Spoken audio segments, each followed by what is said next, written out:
militer Israel ini kan hancur lebur sekarang, baik di depan rakyatnya maupun di depan sekutunya, apalagi di depan dunia gitu. Nah, tapi sekarang yang ikut mendukung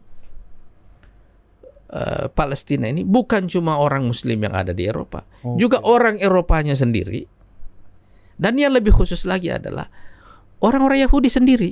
Jadi isu Palestina ini bukan lagi perang antara Palestina lawan Israel, apalagi sekedar Hamas lawan Israel. Ini udah jadi isu kemanusiaan. Netanyahu ini bisa punya nasib seperti Yitzhak Rabin sebelumnya, dibunuh, didor oleh orangnya sendiri.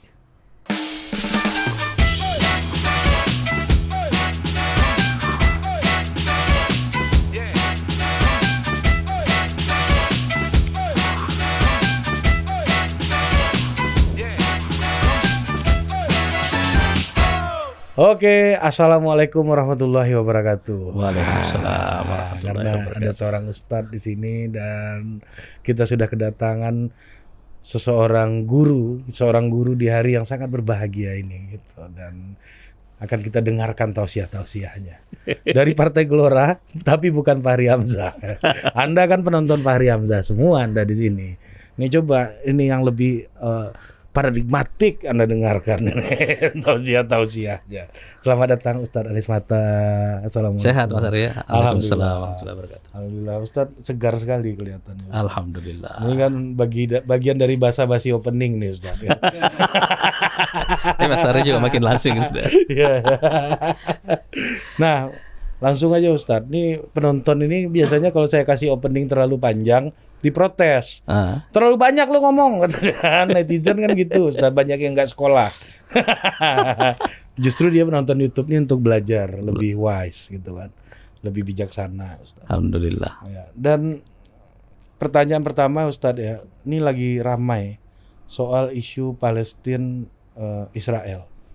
Kalau kita tahu dulu, zaman dulu itu kan bahwa perubahan isu kemerdekaan Palestina ini udah berevolusi sedemikian rupa. Dari awalnya itu ini adalah perjuangan umat Islam gitu, berubah jadi bangsa Arab. Nah, habis itu two state solution dan lain-lain gitu. Nah, Ustadz ngelihatnya gimana nih? Ini akan menjadi sebuah pertikaian yang tak berujung juga, atau memang ini suatu saat ini pasti ada ujungnya? Karena saya dengar-dengar nih dengan keterbatasan ilmu agama saya Ustadz, ada yang bilang nih di Al-Quran juga udah dikatakan gitu bahwa ini nggak, kalau ini selesai kita kiamat gitu. Ada yang bilang kayak gitu Ustadz. Silakan Ustadz dicerahkan dulu Ustadz. Kali ini jadi peristiwa 7 Oktober kemarin ya, serangan Hamas ke Israel kemarin itu, Mas Ari, ini berbeda sama sekali dengan semua perang antara Hamas dengan Israel sebelumnya. Ya. Di sini ada lompatan yang luar biasa besarnya, baik dari sisi kemampuan militer Hamas. Ini kan buat Israel pukulan yang sangat memalukan gitu ya. Ya. Jumlah korbannya sangat besar di pihak Israel dan militer ya. Ya. Yang kedua, trust atau kepercayaan orang kepada kredibilitas Mossad, Shabak, dan militer Israel ini kan hancur lebur sekarang, baik di depan rakyatnya maupun di depan sekutunya, apalagi di depan dunia gitu. Dan yang lebih buruk dari itu adalah dunia sekarang berpihak ke Palestina secara kemanusiaan, karena cara Israel merespon serangan Hamas ini luar biasa brutalnya. Ya. Kan kalau pakai istilah kita di sini, yang diserang tentara, kenapa ente nyerang sipil? Sipil ya. Mestinya kan dihadapi sesama tentara. Ini bukan perang yang adil gitu loh. Iya. Nah, ini kan dari jumlah korban yang syahid di Palestina ini kan 2/3-nya anak-anak dan perempuan dan orang tua jompo. Jadi malah sipil yang lebih banyak. Sipil yang dikorbanin kan? Bukannya selalu kayak gitu Ustadz? Hah? Bukannya selalu sipil yang lebih banyak jadi korban dalam peperangan Palestina? Sipil, tetapi ini juga menunjukkan bahwa Israel ini ada dalam situasi malu dan gila sekaligus itu loh. Malu karena benar-benar ini menghancurkan reputasi militer dan intelijennya, tapi gila dalam cara dia bereaksi. Nah, saya percaya kalau kita lihat momentumnya sekarang, baik momentum di dalam Palestina, momentum regional, dan apalagi momentum global, ini akan menjadi lompatan besar menuju kemerdekaan Palestina itu. Paling tidak begini Mas Ari ini, kita bicara agama sedikit dulu ya. Ya boleh Ustaz, silakan Ustaz. Itu yang kita butuh dari Ustaz. Ya. Ini pembicara kita ini sekuler semua Ustaz. Kita bicara agama sedikit ya. Jadi ini ada satu ramalan dari pendiri Hamas, namanya Syekh Ahmad Yasin, syahid dulu beliau ya. Beliau pernah ditanya oleh seorang wartawan Al Jazeera tahun 99. Itu kan sekitar 14 tahun. Enggak 24 tahun dari sekarang ya. Tahun 19 pas awal reformasi lah kita di sini ya. Hamas kan berdiri kalau nggak salah tahun 87 ya. Nah, beliau ditanya itu, masa depan Palestina, Israel ini bagaimana menurut Anda ini? Dia bilang Israel itu nanti akan runtuh tahun 2027. Dia sebut angka. Projectionnya. Ditanya sama wartawan ini wartawan Al Jazeera namanya Ahmad Mansur. Dia bilang, dari mana Anda dapat angka itu? Dia bilang dari Quran. Dari mana Quran bicara angka begitu? Dia bilang di dalam Quran itu ada satu kisah yang disebut kisah Tih gitu ya. Jadi kisah tersesatnya bangsa Israel. Jadi kalau kita pelajari momen hidupnya Nabi Musa itu,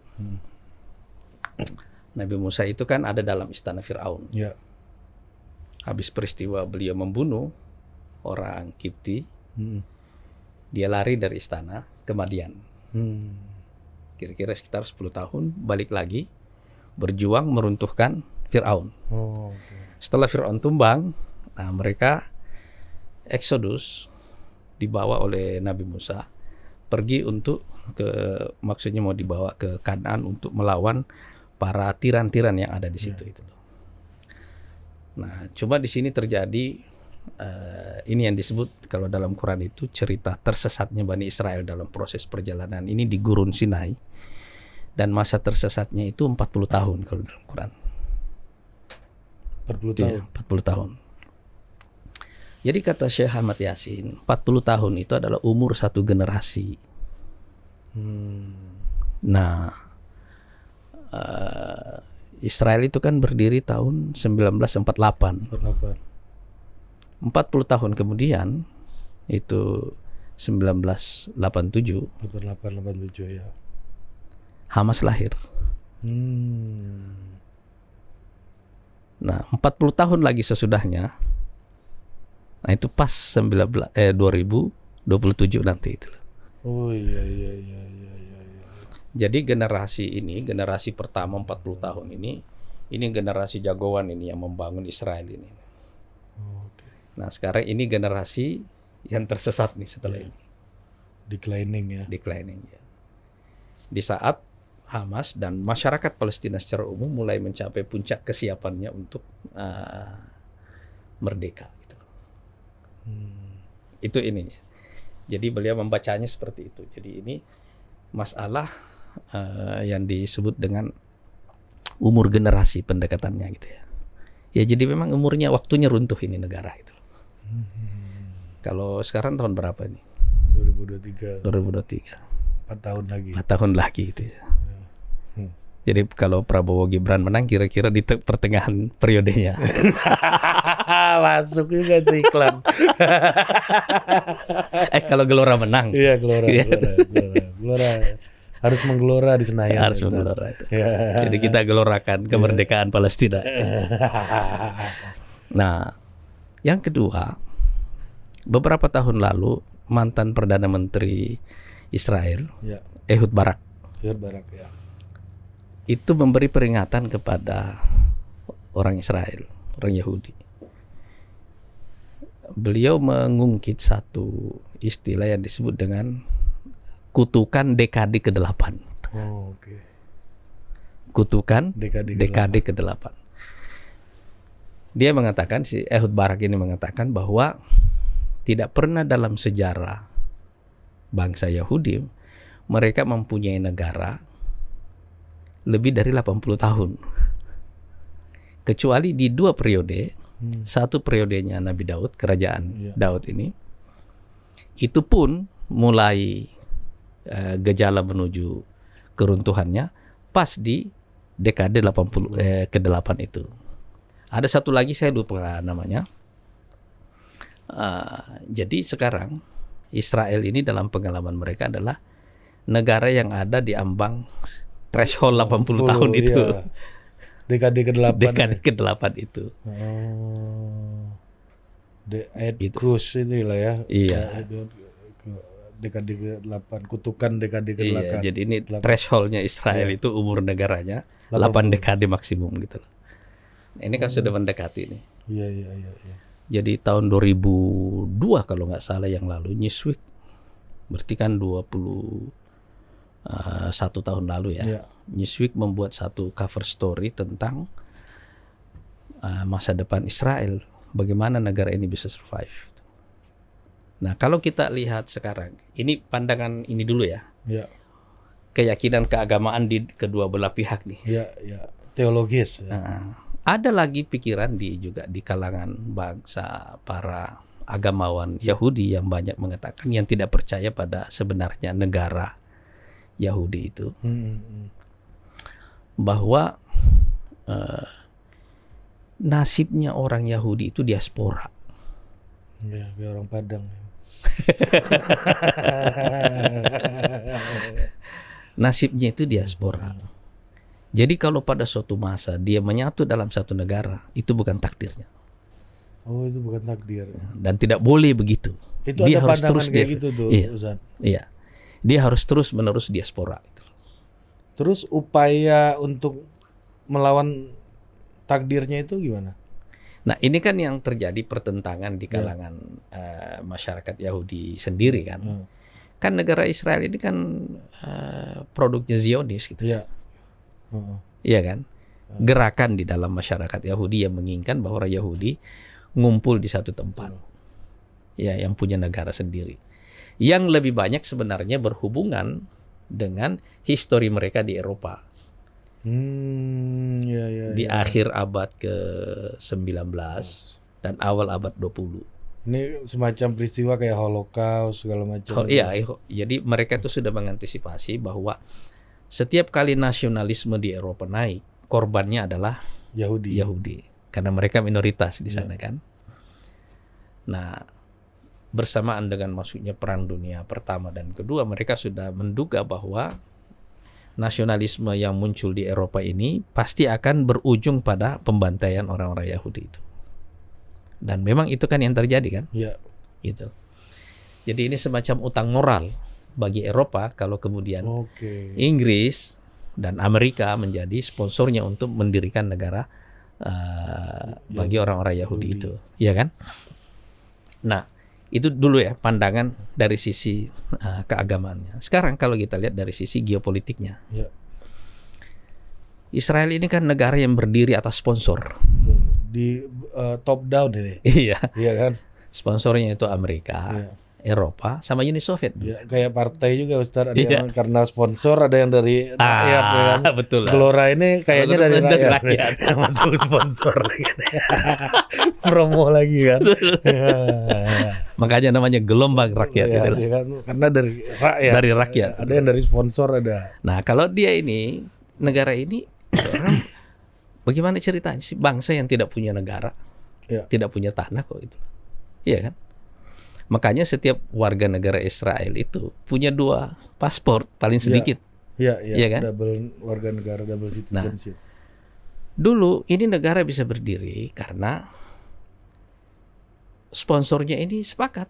Hmm. Oh, ini bandar sepakat ini lah ya, Bohirnya Bandar sepakat. kalau istilahnya Fahri ini Iya, Bohir. bandar sepakat. Bandar sepakat. Ya. Ya, ya, Nah, ya. ini para bandar besar ini Iya, iya. namanya Amerika, Eropa, Ya. terus Uni Soviet waktu itu sepakat semuanya kan. Kan perang dunia berakhir kan tahun 45 Ya. kan. Israel berdiri tahun 48. Tapi proses migrasi orang Yahudi dari seluruh dunia ke Israel itu sudah dimulai sebenarnya dari tahun 1917 bersamaan dengan revolusi Bolshevik. Okay. Iya kan? Kenapa tahun 1917? Karena kan perang dunia pertama itu terjadi tahun 1914. 2 tahun kemudian Inggris sama Prancis sudah tahu bahwa mereka akan menang. Nah, jadi mereka berdua ini membuat perjanjian yang namanya perjanjian Sykes-Picot. Perjanjian ini pembagian harta rampasan. Nah, harta rampasan yang paling banyak dibagi itu miliknya Ottoman Empire, Khilafah Utsmaniyah. Oh, berarti di Eropa itu juga dikenal konsep Godimah ini. Oh, lebih tahu mereka dah. Itu. Nah, Inggris dapat Timur Tengah, Iya. itu kecuali bagian kecil Syria dan Lebanon. Oke. Prancis dapat Afrika. Oke. Setelah Perang Dunia I nih ya. Ini tahun perjanjian Sykes-Picot ini tahun 1916. Iya. Perang Dunia Pertama kan berlangsung sampai 1918. Iya, iya. Tapi 2 tahun sebelum berakhir mereka berdua ini udah percaya. Iya, iya, iya. Kita akan menang di sini. Nah, korban pertamanya itu adalah kekhalifahan Utsmaniyah. Iya. Itu yang paling banyak Godimahnya. Itu yang paling, karena wilayahnya paling besar. Yang kedua itu kan ada Austro-Hungaria. Austria sama Hungaria itu kan. Nah, yang ketiga itu kan Jerman. Jerman kalah lah. Yang keempat itu Tsar Rusia. Oh, Rusia semua. Nah, cuma Tsar Rusia ini kan karena ada revolusi Bolshevik, ya tetap jadi milik mereka. Ya, ya betul. Ya, betul. kan Karena gitu. demokrasi. Karena demokrasi. Yang dibagi terutama paling besar itu adalah yang punya Ottoman ini. Nah, yang punya Ottoman ini dibagi 2. Nah, dibuatlah peta baru di dunia Islam itu. Jadi peta dunia Islam sekarang ini itu adalah peta yang dibuat tahun 1916 dari perjanjian Sykes-Picot itu. Nah, di dalamnya dimunculkan satu makhluk baru namanya Israel. Jadi dari tahun 1916 Sykes-Picot itu. Nah, tahun 1917 1 tahun kemudian Balfour sudah memberikan ini dari Inggris. Kerajaan Inggris sudah mulai menyepakati proses migrasi itu dari orang-orang Yahudi di seluruh dunia, dikawal oleh Inggris. Nah, cuma ini kan ada momentum Perang Dunia Kedua kan di antara 1918 kan Ottoman runtuh kan 1924, iya kan? Jadi setelah 1924 relatif nggak ada perlawanan kecuali dari masyarakat lokal. Ya. Sebagiannya dari masyarakat Arab tapi tidak terlalu besar, gitu ya.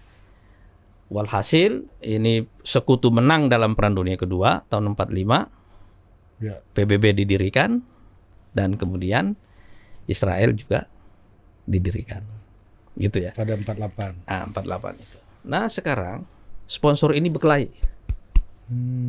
Inggris sama Eropa, Amerika sama Rusia ini berkelahi nih, ya kan?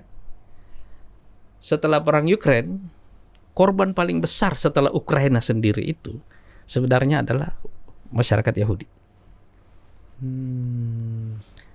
Karena Israel ini kesulitan menempatkan diri dalam perang Ukraina ini. Yang sekarang ini. Iya, Ukraina sama Rusia ya. Iya kan? Kalau dia membela Ukraina, dia musuhan sama Rusia, yang juga adalah sponsornya. Iya, Bohir. Ya. Kalau dia bela Rusia, dia musuhkan sama fundernya. Oh, ini kayak pendukung Pak Jokowi yang lama ya.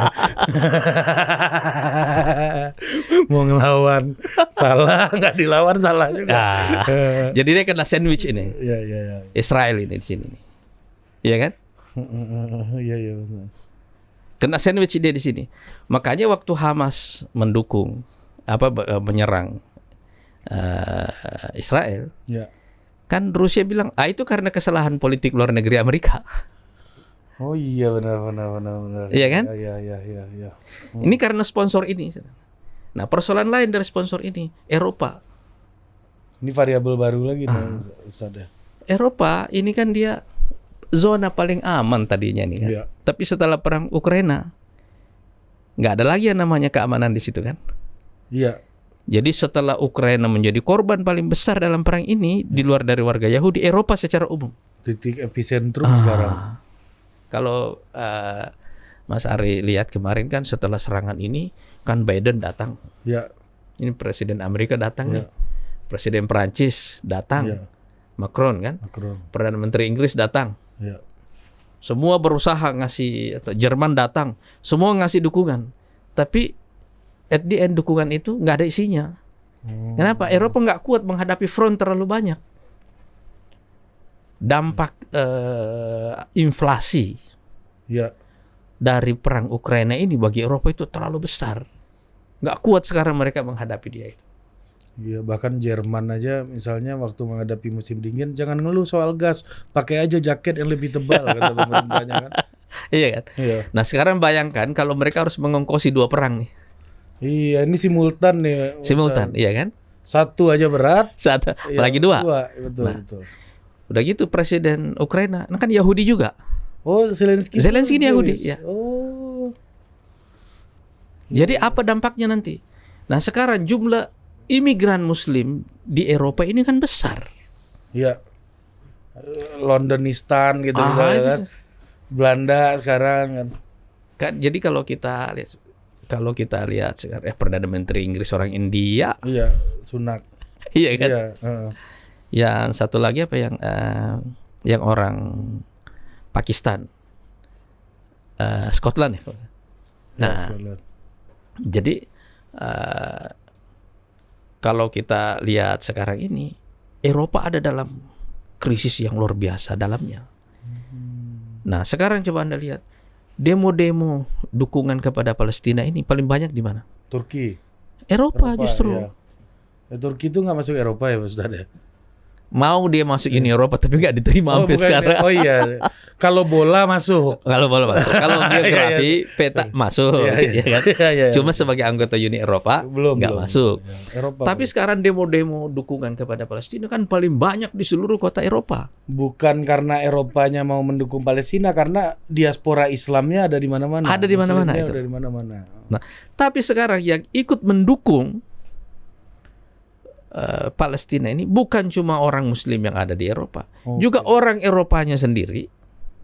Dan yang lebih khusus lagi adalah orang-orang Yahudi sendiri Orang yang Yahudi tidak juga? setuju dengan ide negara Yahudi.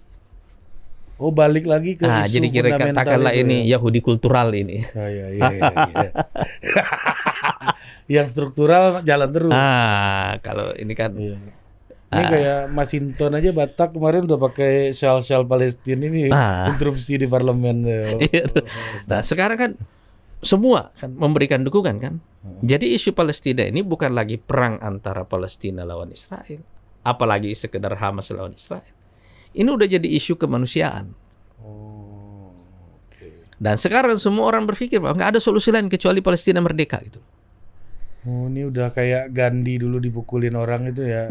Apa gerakan tanpa kekerasan Gandhi Iya. yang dia dipukulin tentara terus di blow up, India merdeka kan? Iya. Jadi ini kan era kalau dulu Holocaust itu, kalau kita lihat film-film Hollywood itu kan filosofi dasarnya itu adalah glorifikasi korban. Ya. Jadi orang yang terzalimi ini dibesarkan. Iya. Nah sekarang ini berbalik. Iya. Istilah orang sekarang di Eropa berpikir begini. Anda dulu dibantai sama Jerman. Terus kenapa itu membenarkan Anda membantai Palestina? Oke. ya pembantaiannya tetap pembantaian gitu loh. Iya kan? Iya. Nah, jadi sekarang dalam skala geopolitik ini ada persoalan yang sangat fundamental. Negara sponsornya berkelahi dan tidak kuat lagi juga mensponsori perang ini terus. Iya kan? Iya. Nah, ini faktor yang kedua tadi. Ini tadi ada narasi keagamaan, ini ada faktor Geopolitik. geopolitik. Iya. Ada faktor yang ketiga sekarang. Masalah psikologi. Psikologi militer Israel. Wah, gimana itu Ustaz? Ustaz udah merangkap jadi psikolog juga nih. Tentara-tentara Israel nih. Kan kalau kita lihat sekarang ini, hanya ada satu respon yang paling mungkin menutup malu Israel sekarang, menghabiskan Hamas. Tapi ini kan hal yang tidak bisa dilakukan oleh Israel sekarang. Apa itu Ustaz? Menghabiskan Hamas. Genosida juga. Ya dia genosida, tapi kan Hamasnya ada. Iya, iya, iya. Iya kan? Dia membantai kaum sipil, ini tidak menghilangkan Hamas itu loh. Iya, Hamasnya malah makin bisa memainkan propaganda dan lain-lain kan. Nah, sekarang harus ada. Jadi kalau cuma dibombardir seperti itu, tidak ada pendudukan, kan nggak ada nilainya. Iya dong. Ya. Dia kan sekarang ini, Israel ini memakai taktik Amerika NATO dulu waktu perang Yugoslavia. Ya. Tahun 94. Bosnia mau memisahkan diri dari Serbia kan? Serbia. Jadi waktu Yugoslavia ini mau dipecah dulu, kan ada Bosnia, ada Kosovo yang melawan, itu kan? Ya. Nah, caranya itu, jadi Belgrade, Serbia ini dibombardir udara terus menerus. Tapi setelah itu kan ada pendudukan. Nah, kalau sekarang ini yang sipil di seluruh Gaza dibombardir, tapi nggak bisa ada pendudukan. Kalau pendudukan serangan darat. Serangan darat di. Nah, serangan darat kemarin kan dibantai tentara Israel. Ya lewat berapa? Lewat 120 ya. Lewat tentara Israel. Ya. Kalau angka kan sekarang dinamis ya. Jadi saya biasanya menghindari menyebut angka karena dinamis dia naik sedang terus. terjadi. Sedang terjadi kan. Ya. Tapi bahwa dia tidak bisa melakukan serangan darat. Kenapa dia nggak bisa melakukan serangan darat? Hamasnya udah mulai advance juga nih sekarang. Satu, Ustaz. dia nggak punya lagi sumber intelijen yang akurat. Mossad udah nggak sehebat itu. Hancur sekarang reputasinya. Karena apalagi Gaza. Karena apa Ustaz? Bukannya ini salah satu intelijen Gaza yang ini ditakuti kan Palestina dunia. ini kan belah dua, Gaza sama West Bank kan. Iya. Gaza ini kan sejak tahun 2006 sudah dikuasai oleh Hamas melalui pemilu. Oke. Kalau West Bank kan dikuasai sama Fatah. Ya kan? Nah, sejak Hamas berkuasa di situ, ya secara relatif semua informan Israel disikat habis. Iya kan? Jadi sekarang kalau Israel mau masuk di situ, dia kan nggak tahu dari sisi mana dia akan diserang. Oke. Iya kan? Iya. Kebayang nggak Anda menyerang sesuatu yang target Anda itu melihat Anda sendiri tidak melihat target. Kayak ngelawan COVID nih ya. Gitu. Iya kan? Ini kan lawan hantu ini. Iya. Iya. Makanya secara mental down berat itu. Demoralisasi ya. Demoralisasi sekarang itu. Tiap masuk dibantai, tiap masuk dibantai. Nah, sekarang kita mau lihat sebesar apa dia berani merespon setelah itu. Iya kan? Iya. Nah, ada dua kemungkinan respon dari Israel ini. Dia makin gila, makin membabi buta. Tapi yang diperbanyak cuma serangan udara. Makin banyak dia melakukan serangan udara, makin hancur dia secara internasional kan. Dan makin merangsang terlibatnya negara-negara Arab yang lainnya untuk masuk di situ, ya kan? Atau yang kedua, orang Israel kehilangan kepercayaan karena sekarang ada konflik besar di dalam. Pecah ini elitnya Israel ini. Elit politiknya pecah, elit militernya pecah di dalam. Dan Mas Ari tahu kan, dalam 5 tahun terakhir ini, jadi dari 2019, Israel ini 5 kali pemilu. Iya. Kalau kita sekali pemilu 5 tahun. Ya, ini 5 tahun 5 kali. 5 tahun 5 kali. Karena nggak ada yang berhasil membentuk pemerintahan. Nah, Netanyahu ini membentuk pemerintahan, akhirnya berhasil setelah pemilu yang kelima, tapi dengan cara berkoalisi dengan kelompok Zionis garis keras. Ya, sayap kanan. Sayap kanan nih. yang tidak menginginkan adanya Palestina. Jadi dia mesti perang akhirnya kan. Dengan logika itu, dengan narasi itu, hanya ada Israel, tidak ada Palestina, kan dia harus perang. Nah kalau dia harus perang, nah sekarang dihadapin perang itu. PKI nggak gabung sama Netanyahu ya, Ustaz? Partai Komunis Israel ini loh, Ustaz. Sekarang ini susah mereka di dalam ini karena Netanyahu punya kasus korupsi. Jadi kalau damai dia masuk penjara. Ya kan?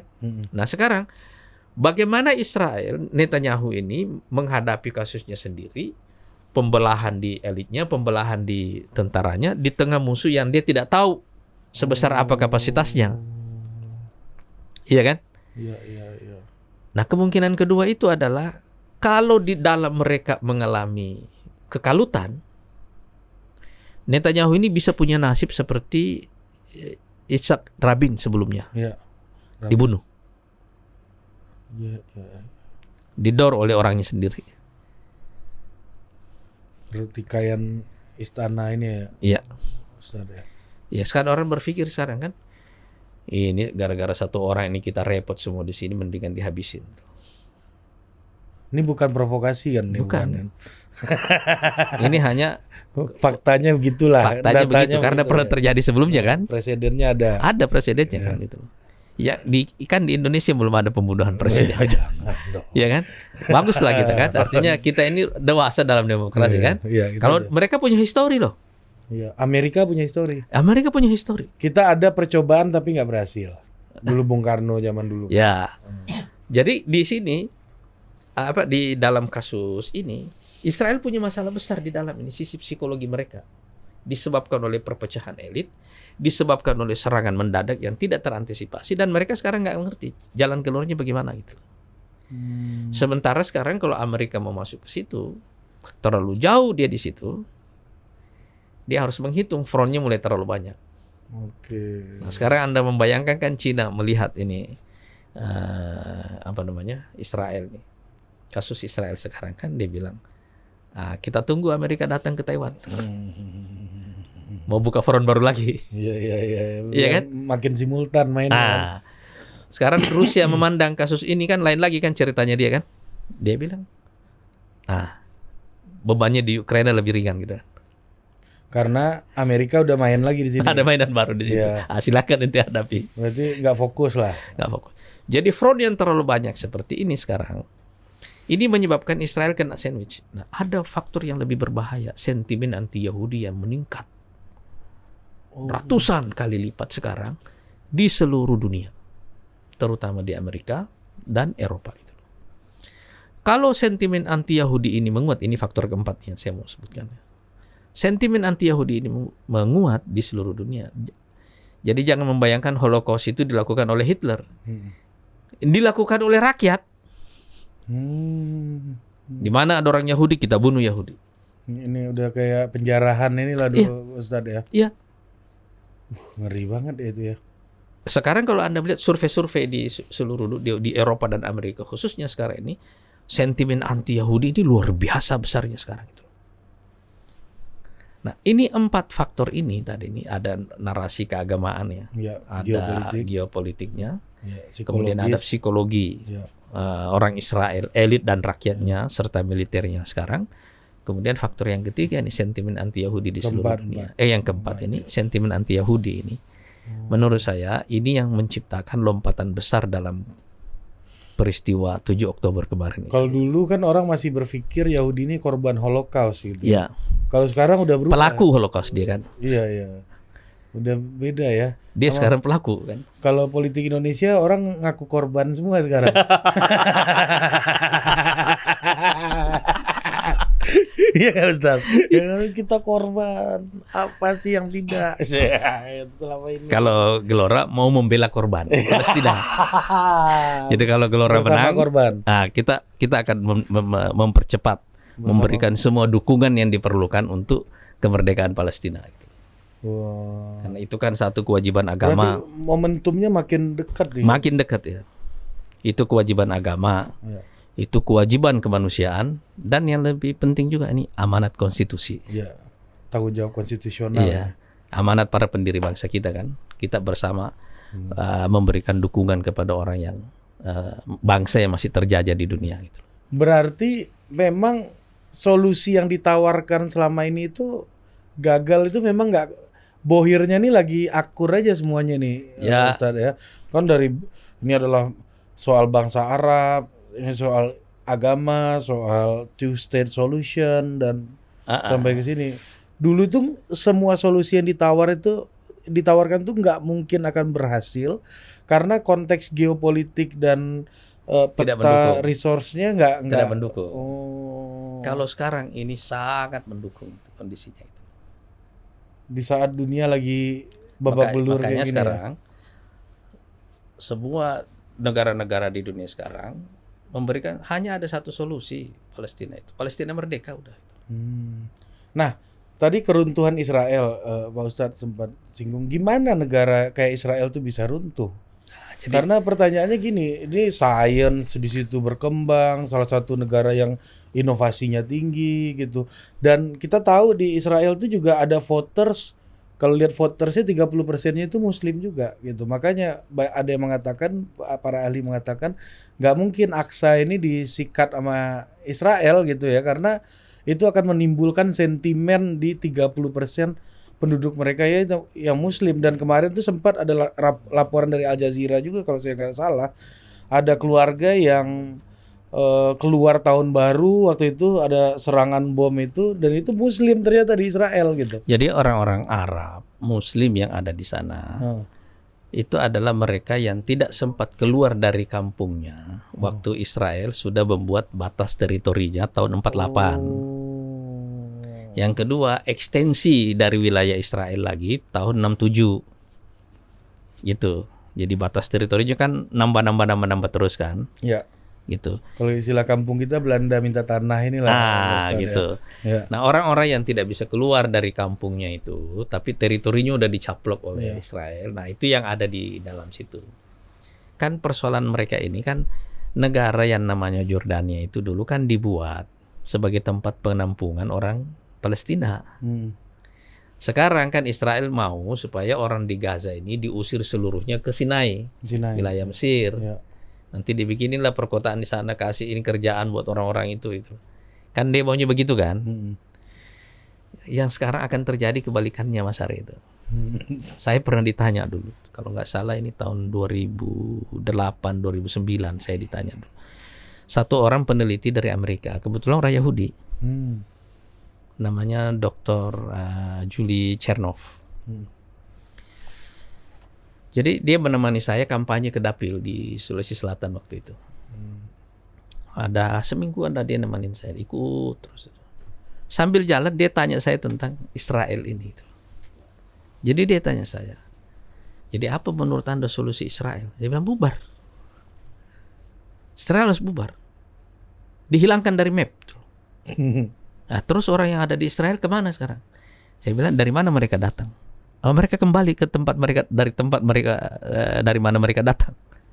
Yang dari Ukraina balik ke Ukraina, yang dari Rusia balik ke Rusia, yang dari Amerika balik ke Amerika. Kan semua mereka punya 2 paspor paling sedikit. Iya, betul. Pulang kampung lah semuanya gitu. Lah dia datang ke kampung orang kan. Nah, jadi dia juga kaget waktu kasih solusi. Kenapa itu tidak mungkin itu loh. Ente caplok negara orang mungkin, sekarang ente pulang kampung masa tidak mungkin? Ya kayak Belanda aja pulang kampung kan di sini kan? Iya betul. Dulu perusahaan-perusahaannya dia nasionalisasi segala macam. Dia harus pulang lah kampungnya. Kecuali misalnya Palestina sudah merdeka, dia minta tolong saya tetap ditampung di sini. Itu kan itu keputusan mereka kan. Tapi kalau Anda bicara terus kalau Israel bubar terus kemana warganya semua? Ya dia kembali ke kampung asalnya. Itu sederhana aja sebenarnya kayak gitu tuh. Tapi ini kan negara proksi. Ya, top down tadi. Top down tadi itu kan. By sponsor.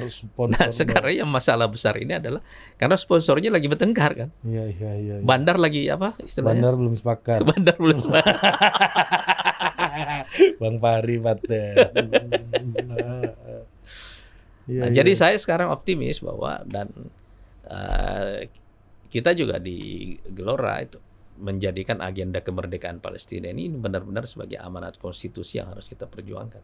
Pak Prabowo dulu saya pernah ajak Pak Prabowo malah ikut demo dulu tahun 2014 dulu. Iya, iya, iya, iya. Pernah beliau demo Palestina dulu, Oke. bareng teriak di lapangan. Iya, iya. Dan saya kira pemerintah kita juga bagus Iya. banget sikapnya sekarang. Pak Jokowi oke ya. Apa juga bagus itu. Artinya mereka mendorong kembali lagi ke isu two state solution itu. Walaupun bagi orang Palestina sekarang ini two state solution itu oke lah, tapi solusi sementara, Iya, iya, iya, iya. ya kan? Tapi sebagai solusi sementara oke gitu kan. Ah, bagi mereka ya. Tapi mimpi besarnya tetap.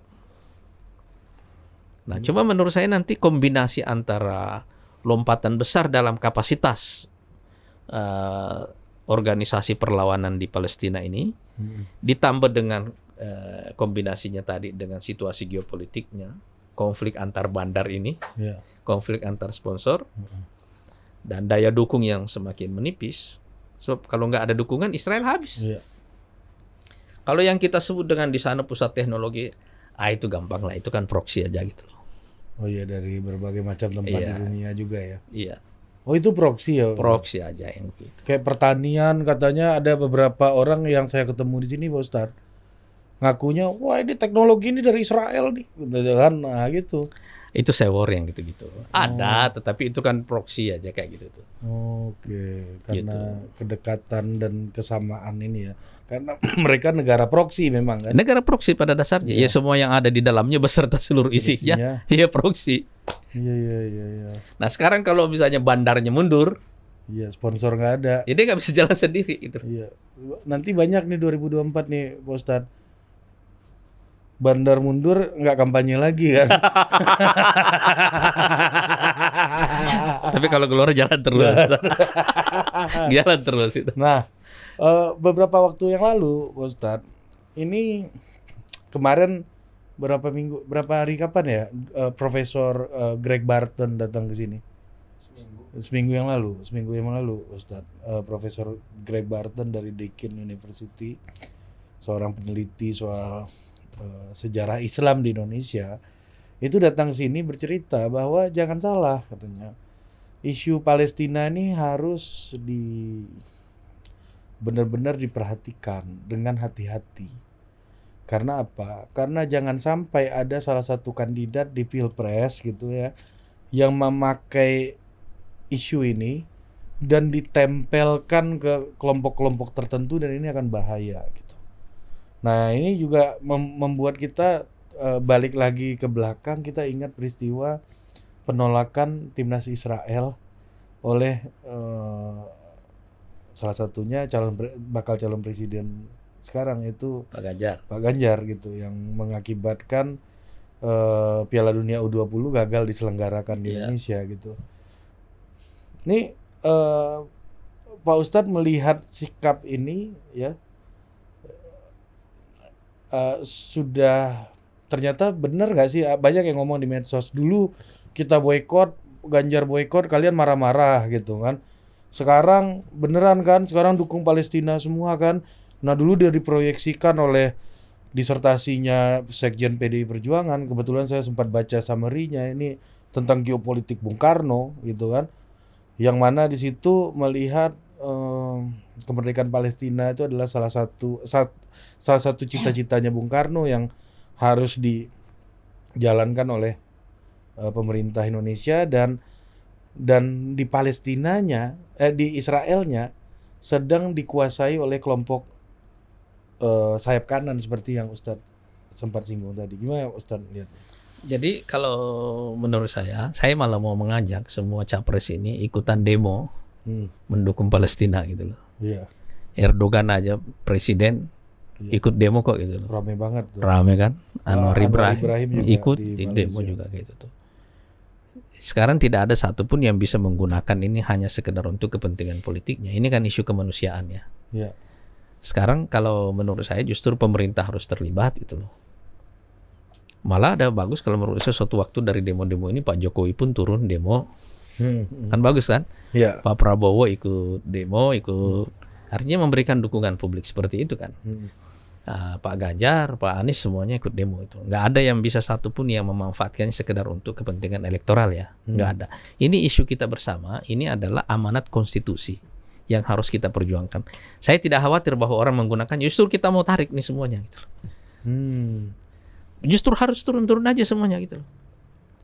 Pemerintah harus keluarin uangnya dari APBN untuk bantu Palestina. Swasta harus ikut juga bantu. Masyarakat juga harus ikut bantu semuanya. Jadi pemerintah, swasta, masyarakat semua ini bantu semuanya. Capres-capres silakan kampanye untuk kemerdekaan Palestina gitu loh. Itu kan bukan sekedar ide Bung Karno. Itu dulu adalah ide sebuah negara-negara yang terjajah untuk merdeka. Makanya kita sepakat dulu bikin di konferensi Asia Afrika kan. Kan maksudnya supaya semua kita yang terjajah itu merdeka. Kebetulan sampai sekarang tinggal satu yang belum merdeka. Di antara yang ikut itu. Iya, ikut arisan ini kok belum kebagian. Tinggal satu yang belum kebagian. Iya, betul, nah ini gilirannya. Betul. Nah makanya kita punya semua negara yang ada di non-blok dulu sekarang punya kewajiban begitu untuk mendukung Palestina merdeka itu. Saya Mas Ari dulu tahun 92 saya jadi penerjemah dulu. Ya. Dia di non-blok, acara non-blok di Jakarta dulu waktu Pak Harto jadi ketua non-blok waktu itu ya. Saya sempat foto sama Yasser Arafat. Itu kan tokoh paling populernya itu. Ya, primadona banget pasti di pertemuan itu. Iya, kita para penerjemah kan baru rata-rata kan fresh graduate ya. Masih muda-muda dikasih kesempatan foto bersama sama Yasser Arafat itu. Di situ maksudnya saya secara personal bersentuhan dengan isu Palestina. PLO kan Yasser Arafat ya. PLO kan. Ya. Bersentuhan dengan isu Palestina. Tapi tahun 94 tokoh-tokoh Hamas datang ke Indonesia di sini pertama kali mensosialisasikan isu Palestina secara lebih luas bersamaan dengan perang Bosnia. Ya. Gitu. Jadi tahun 94 itu tahun di mana tahun kacau ya. Nah, intifada pertama kan di tahun-tahun itu semua kan ya. Nah, saya menjadi penerjemah teman-teman dari Hamas di sini, juga teman-teman dari Bosnia. Oh, yang waktu saya ingat nih waktu itu FC Sarajevo itu tur dunia kan main bola. Ada teman saya Ustadz ceritanya begini. Dia lawan FC Sarajevo timnas UI nih. Pemain bola timnas UI namanya Bang Daniel Hutagalung. Sekarang dia eselon 1 di Kementerian Kominfo. Udah salaman sama FC Sarajevo, kita main santai-santai aja. Ya. Tahu-tahu 3 menit pertama dia dapat bola, dia gas, dia golin ke FC Sarajevo.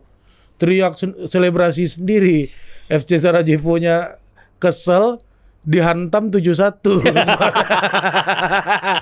Dihantam 7-1 kan. Habis itu beberapa tahun kemudian bola yang di pertandingan itu kan ditandatangani sama pemain FC Sarajevo tuh Ustaz. Salah satu nama di situ ada nama Hasan Salihamidzic ternyata. Mereka baru tahu lawan mereka itu pemain Bayern Munchen.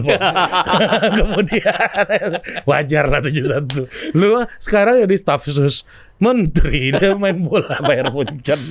Nah, jadi tahun 94 itu kacau chaos lah. Indonesia memberikan sumbangan banyak untuk Bosnia.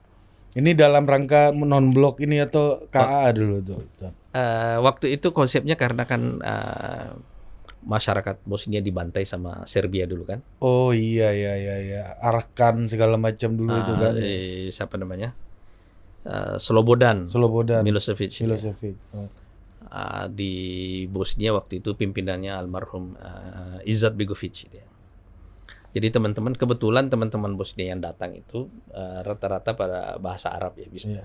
Oh, Bosnia jadi saya Arab terjemahkan. Ya? Enggak, kebetulan mereka kuliahnya di Timur Tengah. Jadi yang datang ke sini yang bisa bahasa Arab. Iya. Nah, waktu itu Pak Harto kan akhirnya kasih masjid ya. Iya. Saya pernah lihat masjid, saya pernah ke Sarajevo. Saya lihat Masjid Muhammad Soeharto. Waktu itu Pak Prabowo Sutejo juga ngasih sumbangan banyak. Saya waktu itu jadi penerjemah. Tapi bersamaan dengan itu kan intifada pertama Hamas juga kan di awal. Saya juga jadi penerjemah di sini di tahun-tahun itu ya. Jadi saya relatif mengikuti perkembangan Palestina ini dengan baik. Tapi ketika intifada itu lahir dulu, orang tidak pernah membayangkan bahwa suatu waktu ini akan berkembang menjadi kekuatan militer yang dahsyat itu.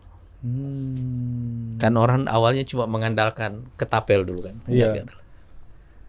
sama roket-roket bohong-bohongan ini Wah, kan. lempar batu aja kan. Bukan roket buat dipajang, pantes-pantesan punya, pantes-pantesan punya roket dulu. Kan. Jadi maksudnya apa yang dimulai dengan batu sekarang kan berkembang menjadi kekuatan militer yang dahsyat itu kan.